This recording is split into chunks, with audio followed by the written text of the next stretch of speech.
అన్నప్రసాదం వివాదంపై మాట్లాడక తప్పని పరిస్థితి ఉంది కాబట్టి నేను మాట్లాడుతున్నాను. ఒక సున్నితమైన అంశం సెంటిమెంట్ను రాజకీయంగా వాడుకునే అధ్వాన్నమైన పరిస్థితి ఆంధ్రప్రదేశ్ లో ఏర్పడింది.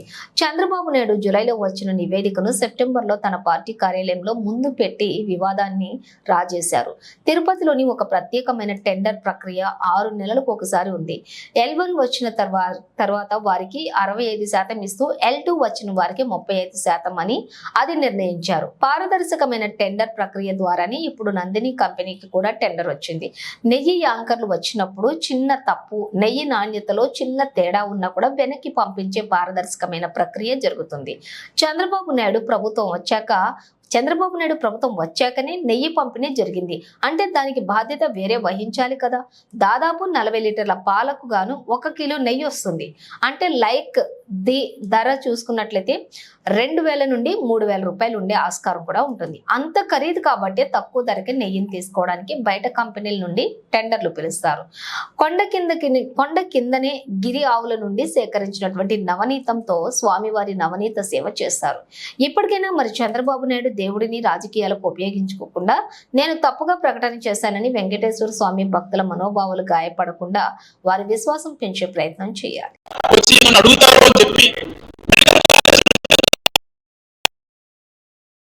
అంగీకరించారు. అక్కడ 1000 కోట్ల ఇన్ఫ్రా కట్టి కాలేజీలు రెడీగా ఉన్నాయంటే మాకు మెడికల్ కాలేజీలు వద్దు అని చెప్పి కేంద్ర ప్రభుత్వానికి లేఖ రాసిన వ్యక్తి చంద్రబాబు నాయుడు గారు. ఇదంతా కూడా ఎవరైతే డాక్టర్ చదవాలన్నటువంటి విద్యార్థులలో ఆందోళన రేకొస్తుంది. సంక్షేమ విషయాన్ని, తన 100 రోజుల పరిపాలన వైఫల్యాన్ని, వరద బాధితులకు ఇవ్వాల్సిన నష్టపరిహారం ఇవ్వలేకపోయే క్రమాన్ని వీటన్నిటిని పక్కదో బట్టి తీసుకోవడం సమంజసం కాదు. ఇప్పటికైనా మీరు ఆలోచన చేయండి. ఇది మంచి పద్ధతి కాదు. దీన్ని కొనసాగించకండి. లక్షలాది మంది బాధపడుతున్నారు. మీకు నిజంగా చిత్తశుద్ధి ఉంటే దానిపైన కమిటీ వేయండి. ఈరోజు గత 5 సంవత్సరాలలో ఆ ల్యాబ్ లో కూడా వచ్చిన మార్పులు ఒకసారి వినండి. గతంలో DMHO దాన్ని సర్టిఫై చేసిన పరిస్థితి కొనసాగాలి. అది సరైనటువంటి రీతిలో జరుగుతుందో లేదో అని చెప్పి ఒక రిటైర్డ్ సైంటిస్ట్ అక్కడ పెట్టారు. 12 మంది ఎంప్లాయీస్ ని పెట్టడమే కాకుండా ల్యాబ్ ని ఏసీ ఆధునీకరించడమే కాకుండా 2020లో దాదాపుగా 3.5 కోటి, 2022లో అనుకుంటారు 3.5 కోటి ఏదైతే ఇప్పుడు అడల్టరేషన్ అనేది అయిన తర్వాత దాంట్లో వీళ్ళ డీటెయిల్ రిపోర్ట్ ఇచ్చేటువంటి ఆర్డర్ ఇవ్వడం జరిగింది. అక్కడే పూర్తి స్థాయిలో ఎక్విప్మెంట్ ఉండాలా అని చెప్పి ఆలోచన కూడా చేసినటువంటి విధానం ఉంది. ఇటువంటివన్నీ గమనించుకోకుండా నింద వేయడమే నా అజెండా అన్నటువంటి రీతిలో వ్యవహరించడం సరైనటువంటిదే అని చెప్పి ఆలోచన చేయమంటున్నాను. ఏ ఒక్కరు తప్పు చేసినా ప్రశ్నించాలి. ముఖ్యంగా సెంటిమెంట్ విషయాలలో తప్పు చేస్తే ఎన్క్వైరీ శిక్షించే విధంగా ఉండాలి. కానీ ఆ సెంటిమెంట్ని రాజకీయంగా ఉపయోగించుకొని రాజకీయంగా లబ్ధి పొందాలా అనే ఆలోచన చేయటం సమంజసం కాదు అని చెప్తున్నాను. ఈరోజు నేను వైఎస్ఆర్ కాంగ్రెస్ పార్టీ మనిషిని కావచ్చు, కానీ వైఎస్ఆర్ కాంగ్రెస్ పార్టీని భుజాలు వేసుకొని మాట్లాడాలన్నటువంటి దానిపైన రాలేదు. ఈ విషయం పైన ఈ ఇష్యూ జరుగుతున్నటువంటి పరిణామం మంచిది కాదు. నీకన్నా గొప్పగా ఆలోచన చేస్తాం. ఈరోజు టీటీడీ 3000 కోట్ల పైగా బడ్జెట్గా ఉంది. దాదాపుగా 1000 మంది ఉద్యోగస్తులు ఒక సంవత్సరానికి 1000 కోట్ల పైగా పెన్షన్స్ రూపేణా, జీతాల రూపేణా చెల్లిస్తారు. కొన్ని లక్షల మంది దైవ సన్నిధిలో బతుకుతున్నారు. డైరెక్ట్ గా ఇండైరెక్ట్ గా ఎంతో మంది భక్తి శ్రద్ధలతో అక్కడికి వచ్చే పరిస్థితి ఉంది. అటువంటి మహా ఆలయాన్ని కూడా నీ రాజకీయానికి బలి చేయొద్దు అని చెప్పి కోరుకుంటున్నాం. ఎవరికైనా కూడా చిత్తశుద్ధి ఉండాలి. చిత్తశుద్ధి లోపించినప్పుడు రాజకీయంగా ప్రజలకు మేలు చేయనప్పుడు ఇటువంటి ఆలోచనలు వస్తాయి. ఇటువంటి ఆలోచన దుర్మార్గానికి ఒడిగట్టే పరిస్థితి వస్తుంది. ఇటువంటి పరిస్థితులకు ఒడిగట్టినందుకు నువ్వు రాష్ట్ర ప్రజలకు క్షమాపణ చెప్పాలి. రాబో రోజులలో ఇంకా కఠినంగా వ్యవహరించాలి. ఒక నెయ్యే కాదు, మిగిలిన ఇంగ్రీడియంట్స్ ఏవైతే ఉన్నాయో అవన్నీ కూడా నాణ్యంగా ఉన్నాయా లేదా అని చెప్పి పరీక్షణ చేసుకోవాలి. ఎక్కడ కూడా ప్రజల యొక్క సెంటిమెంట్ని అనుగుణంగా ప్రభుత్వాలు పనిచేయాలి. ప్రజలపైన ఉన్నటువంటి సెంటిమెంట్ని గమనించుకొని దాన్ని రోడ్డుకి ఈడ్చకుండా దాన్ని కాపాడుకోవాల్సిన బాధ్యత ఉంది. రేపటి తరాలకు కూడా మనం మంచి చేయాలి. రాజకీయంగా వాడుకొని ఈరోజు శాంతి పూజలను ఇంకొకటి బురద జల్లేటువంటి కార్యక్రమాలు చేయాలన్నటువంటి ఆలోచన రావడం సమంజసం కాదు. ఇప్పటికీ మీరు ఒక మాట చెప్పారు, ఈవో ఒక మాట చెప్పారు. ఈవో చెప్పిన తర్వాత మళ్ళీ మీరు మాట్లాడతారు, మీరు మాట్లాడిన మాట మళ్ళీ ఈవో ఇంకో రకంగా చెప్తారు. మరి ఏంటో ఈ కన్ఫ్యూజన్స్ ఎందుకు మీరు దీన్ని ఇంతగా తాపత్రయపడి రాజకీయం చేయాలనుకుంటున్నారు? గతంలో విన్నాం ఈవో గారు మంచి తన ఎడ్యుకేషన్ బ్యాక్గ్రౌండ్ గురించి కానీ తను వచ్చిన విధానం గురించి కానీ ఆయన కూడా ఆలోచన చేయాలి.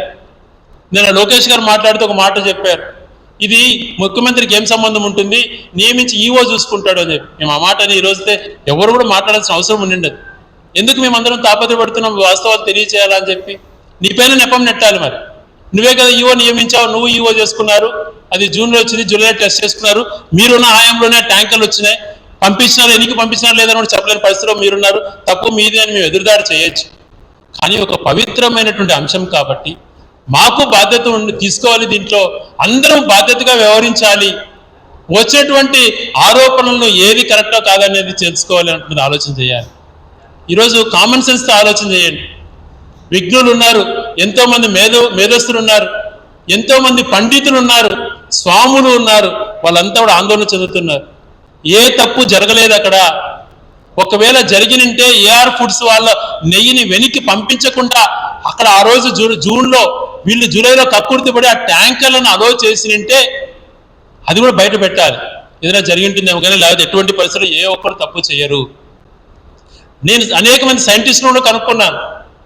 సైంటిస్ట్ చెప్పే ప్రకారం అడల్ట్రేషన్ ఉన్నదే అని చెప్తారు, కానీ వీళ్ళు చెప్పినట్టుగా ఆ బీఫ్ ఫిష్ ఆయిల్ ఉంది అనేటువంటి మాటలను అంత ఈజీగా నిర్ధారించలేము, సస్పెక్ట్ మాత్రమే అనేటువంటి మాట మాట్లాడుతున్నారు.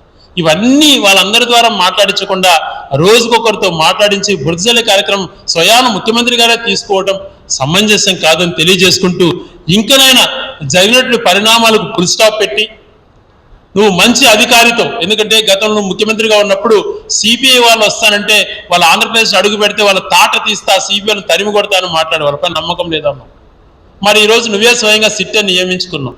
సిట్ కన్నా ఇంకా ఎవరైనా నిజాయితీ పరులు, దైవభక్తి కలిగినటువంటి వాళ్ళతో వెంకటేశ్వర స్వామి ముందర తడిబట్టలతో స్నానం చేసి ఎంక్వైరీ ఫైల్ తీసుకునేటువంటి మంచి వ్యక్తులతో రియల్గా ఎంక్వైరీ చేయించి వాస్తవాలను వక్రీకరించకుండా, స్వార్థాలకు పోకుండా, ఇగోకు పోకుండా జరిగింది ఏంది అన్నటువంటిది ప్రజల ముందరకు పెట్టాలా అని కోరుకుంటూ, రాబో రోజుల్లో ఇటువంటి పరిస్థితులకు ఎటువంటి ఆస్కారం ఇవ్వకుండా ఉండాలని చెప్పి తెలియజేసుకుంటూ, ఆ వెంకటేశ్వర స్వామి కలియుగ దైవం అయినటువంటి వెంకటేశ్వర స్వామి పైన ఉన్నటువంటి నమ్మకాన్ని ఒమ్ము చేయాలన్నటువంటి ఆలోచన మీకు రాకుండా ఆ పవిత్రతను కాపాడుకొని రాబో రోజులలో, ఎందుకంటే 3,000 కోట్ల బడ్జెట్లో శాలరీసే కాకుండా అనేక మెడికల్ కాలేజెస్లు కానీ, తర్వాత అనేకమైన ఎడ్యుకేషన్ ఇన్స్టిట్యూషన్స్ కానీ, దేవాలయ అభివృద్ధి కానీ, ఈరోజు తెలంగాణలో కానీ, ఆంధ్రప్రదేశ్లో కానీ, ఢిల్లీలో కానీ, మహారాష్ట్రలో కానీ, కాశ్మీర్లో కానీ, ఎక్కడ కూడా దేశమంతా కూడా నిర్మిస్తున్నటువంటి ఆలయాలకు సంబంధించి ఎంతో పవిత్రత ఉంది. కాబట్టి దీన్ని కాపాడుకోవాల్సినటువంటి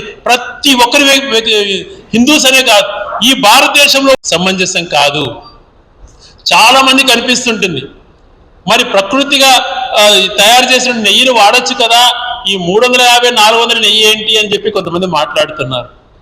1 కేజీ నెయ్యి తయారు చేయాలంటే ఒక బెలోనా మెథడ్ అంటారు. అంటే పవిత్రమైనటువంటి నెయ్యిని మనము డైరెక్ట్గా చేయాలనంటే 40 లీటర్ల పాలకు 1 కిలో నెయ్యి మాత్రమే చేయగలుగుతారు.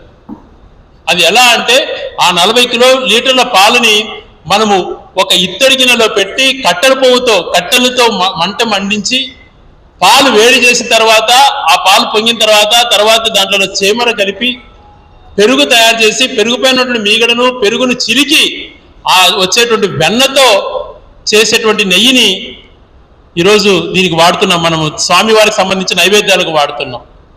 ప్రతిరోజు 30 లీటర్ల నెయ్యిని ఈ నైవేద్యాలకు వాడతారు, ప్రతి ప్రసాదానికి కూడా. తెలుసుకోకుండా మాట్లాడితే ఎలా చంద్రబాబు నాయుడు గారు? దీనికి కూడా ఒక డోనార్ రాజస్థాన్ నుంచి పంపిస్తాడు, పర్ డే ₹1,00,000 పైన అవుతుంది. ఈ పవిత్రమైనటువంటి నెయ్యి నైవేద్యానికి వాడాలి అన్నటువంటిది. ఈ 40 లీటర్ల పాలకు 1 లీటర్ నెయ్యి వచ్చేటప్పుడు మజ్జిగ అయిన తర్వాత దానికి వాల్యూ ఉండదు. కనీసం 2,500 నుంచి ₹3,000 అవుతుంది ఈ టైప్ నెయ్యి వాడాలనంటే.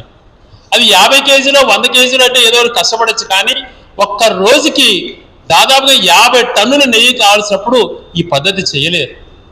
రెండో పద్ధతి ఉన్నది, కలెక్ట్ చేసినటువంటి మిల్క్ని దాన్ని ఫ్యాట్ తీసేసి టోన్డ్ మిల్క్గా ఆ పాలు కూడా అమ్ముకుంటే దాంట్లో ఆ పాల రేటు అతనికి వస్తుంది. మిగిలిన ప్రాసెస్గా అయ్యేటువంటిది ₹300-400 నెయ్యి తయారయ్యేటువంటిది ఈరోజు పెడుతున్నాం. ఈరోజు మనం గూగుల్లో కూడా చూసారు, మార్నింగ్ అనేక వెబ్సైట్స్ లో చాలా పెద్ద కంపెనీస్ వెబ్సైట్స్ లో కూడా ఉన్నాయి. మనం ఇప్పుడు కూడా 399 రూపాయలకు మీకు న్యాచురల్ గీ సప్లై చేస్తామని కూడా చెప్తున్నారు. మరి అది ఎంత మాత్రం న్యాచురల్ మనకు తెలియదు, కానీ ఉన్నటువంటి మెథడ్స్ ఇవి. నైవేద్యానికి వాడేటువంటి నెయ్యి చాలా పవిత్రమైనటువంటిది, దాన్ని కూడా ఎందుకు కామెంట్ చేశారు చంద్రబాబు నాయుడు గారు? ఈ మెథడ్ని రాజస్థాన్ నుంచి రాబో రోజుల్లో ఎలా ఉంటుందో అని చెప్పి ఆలోచన చేసి దేశీయ ఆవులు అంటారు, జెర్సీ ఆవులు అని అంటారు. జెర్సీ ఆవులలో వేరే రకాలు కలిసి ఉంటాయి, దేశీయ ఆవులలో అయితే కన్నా పవిత్రమైనటువంటి పాలు వస్తాయి అని చెప్పి గిరి ఆవులు కానీ పుంగనూరు ఆవులు ఇట్లాంటి ఏవైతే మంచి మంచి దేశీయ ఆవులు ఉంటాయో వీటన్నిటిని దాదాపుగా 500 ఆవులు ప్రొక్యూర్ చేసి హర్యానా లాంటి రాష్ట్రంలో టీడీకి సంబంధించినటువంటి వెటనరీ వాళ్ళు వెళ్ళి దాంతో గోశాల కూడా తయారు చేసి ఈ టైప్ బ్యాలినో మెథడ్ నెయ్యి 60 కిలోలు పర్ డే దేవుడి నైవేద్యానికి వెలిగించేటువంటి దీపాలకు అవసరం ఉండాలా అని చెప్పి కూడా తీసుకురావడం జరిగింది. దాన్ని కూడా త్వరలో స్టార్ట్ అవుతుంది. ఇప్పటికీ రాజధాని సప్లై చేస్తున్నారు. అటువంటి పవిత్రమైనటువంటి స్కీమ్స్ని కూడా ఈ ప్రభుత్వ హయాంలో కూడా చేయడం జరిగింది. అవన్నీ చెప్పుకోవాల్సిన పని, దేవుడికి చేసేటువంటి కార్యక్రమాలు అవంతా కూడా. కానీ ఇట్లాంటి అపవిత్రమైనటువంటి మాటలు మాట్లాడడం బాధ కలుగుతుంది.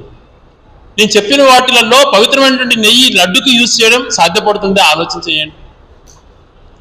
పశువు నుంచి చేసి పితికి ఈ రకంగా చిలికి చేయాలంటే సాధ్యపడదు. లడ్డు 800 రూపాయల నుంచి 500 నుంచి 800 రూపాయలు కాస్ట్కి పోతుంది.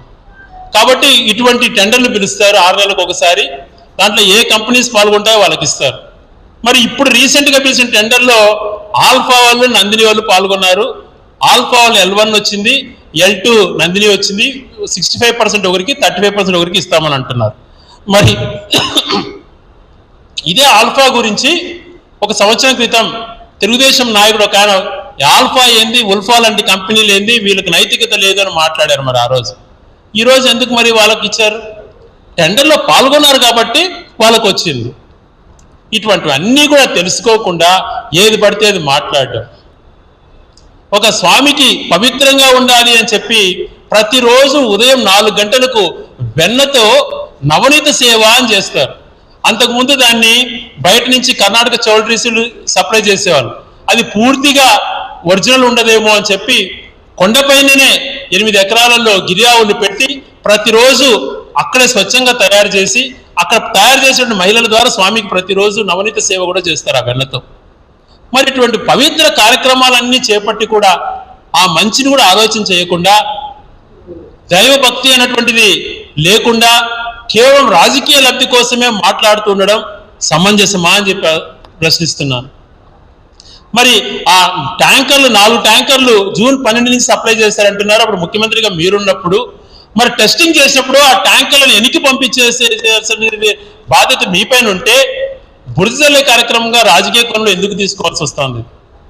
ఇది జరిగినటువంటిది జరిగిపోయింది, నేను పొరపాటున మాట్లాడేశాను అని చెప్పి ఎనికి తీసుకొని పవిత్రాన్ని వెంకటేశ్వరం సంబంధించినటువంటి పవిత్రతను పెంచాలని ఆలోచన చేయాలి ఏ రాజకీయ నాయకుడైనా. అలా కాదని కంటిన్యూషన్ చేయాలట. దానికి సంప్రోషణ చేస్తాను, రాష్ట్రంలో ఆలయాలన్నీ కూడా చేస్తాను, ఇలాంటి పొలిటికల్ గేమ్స్ ఆడటం సమంజసమా? చంద్రబాబు నాయుడు గారు మీరు అంటారు ఒక మాట, నా కలియుగ దైవం నా ఇంటి దైవం అంటే వెంకటేశ్వర స్వామి అని చెప్పి. నీకు ఒక్కడికి కాదయా, మా అందరికీ కూడా. గౌరవ రాజశేఖర రెడ్డి గారు మాడ వీధులలో చెప్పులు వేసుకోతున్నారు. మాలాంటి వ్యక్తులము పరిపూర్ణంగా వెంకటేశ్వర స్వామిని నమ్మేటువంటి మేము తిరుమలకు ఎంటర్ అయ్యేటప్పుడే చెప్పులు వదిలేసుకుంటాం. నీ మాదిరి పబ్లిసిటీ చేసుకోవాలని ఉండదు, దైవభక్తిని కూడా నువ్వు మార్కెటింగ్ చేసుకుంటావు. ఇది మంచిది కాదు. జరిగినటువంటి పరిణామాలన్నీ కూడా గమనించుకో. తప్పు మీరు చేశారు, తప్పు మీరు చేసినా మీరు దాన్ని బాధ్యత వహించండి కూడా అనలేదు. మీరు ఆ పవిత్రతను దెబ్బతీయద్దండి అని చెప్పి మాలాంటి కోట్లాది మంది భక్తుల మనోభావాన్ని దెబ్బతీయద్దండి అని కోరుకుంటున్నాను.